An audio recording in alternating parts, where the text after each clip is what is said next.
Hi guys, and welcome to Trinity's Training Group Question of the Day session. Today's question comes from Robert Newsome. Robert's question was, what type of force fetch do we use? What tools? Do we do our force fetch on the ground? Do we do our force fetch on the table? I got this question quite a few days ago. Robert, I apologize for not answering it sooner, but I just wanted to get it at a better time. Robert, I used to do a lot of my force fetch on the ground off of the bucket, but I'm getting a little older and my back doesn't cooperate quite as well as it used to, so I've moved to using a table, and I'm going to get Nikki to kind of zoom in on a few items and I'll explain to you. First of all, our table, basically our table is 3 foot deep here, and I like a table with a back wall on it. I don't know why, but I've always had a back wall. I guess you like what you start with, so you stick with it. To me, I think it adds a little bit of boundaries to the dog, because I like to do some casting drills and things up here before I get done with my force fetch. And I think it number one, it makes the dogs feel a little bit more secure, because they've got some boundaries there. A lot of guys will use a cable on their table. When I worked in Georgia for Stephen Durrance at Taylor Farm Kennels, he had a gas pipe, and I don't know if he put that up there just because that's what he had or if that's what he thought worked the best, but I do like a pipe. I used a piece of 1.25 inch chain link fence top rail. It's not quite as rigid as gas pipe, because I like to make the dogs start using back pressure pretty quick on the table, and you can see this chain link fence top rail, it bends a pretty good amount. Even a small dog can bend this 3 or 4 inches, and with a tight chain they can reach down and pick up a bumper pretty easy.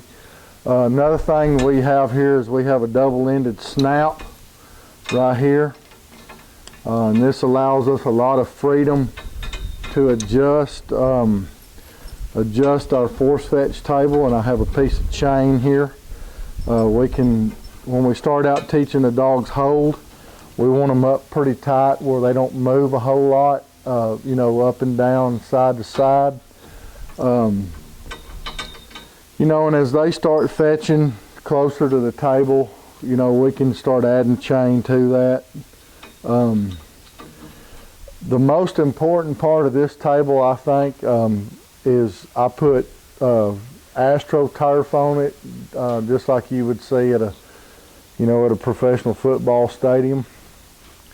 I like this because it makes my transition on these dogs to the ground real easy. Also have a piece of this left over that's about 3 foot square. Immediately when I get through with the dogs on this table and get ready to go to the ground, I just throw it right here where we're working on the ground, and I get them picking that up. Instead of them being at my waist level, they're on the ground at knee level, and they transition really quick to the ground this way. Then I'll move it out there in the grass, and we'll do a few reps off of that AstroTurf mat, and then we'll go right onto the ground, and we'll never look back. I mean, it works really good. Next thing that we have here is our items that we'll be using on our force fetch. We start out with a 2x9 paint roller. I like the long knout roller. It's extremely light, and I'm going to get up real close here on the camera.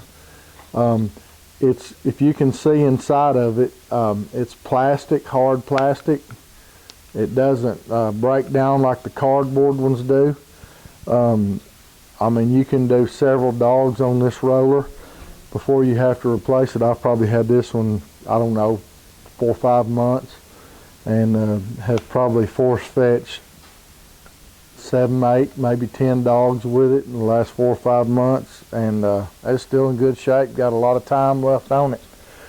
Also, you can bleach and sterilize these if you choose to in the sink or however. Once we move from our 2-inch paint roller, we go to a 2-inch bumper. I like to use a Avery bumper. It's easy for the dogs to grip. Sometimes I use another 2-inch bumper that doesn't have an end on it. I've cut the end off of one. But that just keeps them from getting used to picking up this tab end of it. Actually, I cut it off and pushed a dowel into it and then just cut that off, so it's, it's still rigid. Once we go from this 2-inch bumper, if I have any issues with that, a lot of times I'll go to a 3-inch bumper. One thing I found out during force fetch, if a dog's having trouble with a 2-inch bumper, they're generally going to have trouble with a 3-inch bumper, okay? If you'll work on that 3-inch bumper and then back down to that 2-inch bumper, that 2-inch bumper seems a lot easier and you'll be successful with it. So sometimes you need to work ahead of where you actually want to be, if that makes sense, okay? Now, this last bumper that I have here is another custom Avery bumper that I've made.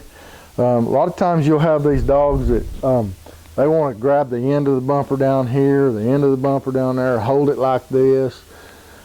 This is our, I don't know what you want to call it, but I call it a bumper that teaches them to pick that bumper up in the center.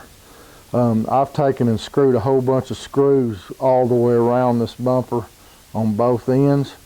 There's no sharp objects or anything. It's just made to make this real uncomfortable to pick up here, okay? It's real comfortable to pick up here.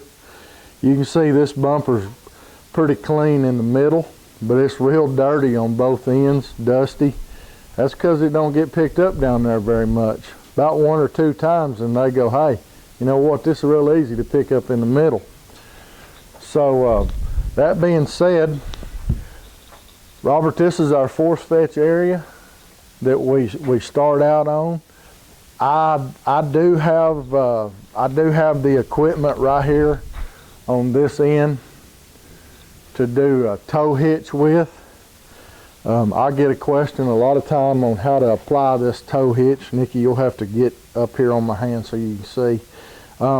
If this was the dog's paw, okay, I want to go up above the elbow here with the tow hitch and then bring it down, around, and through.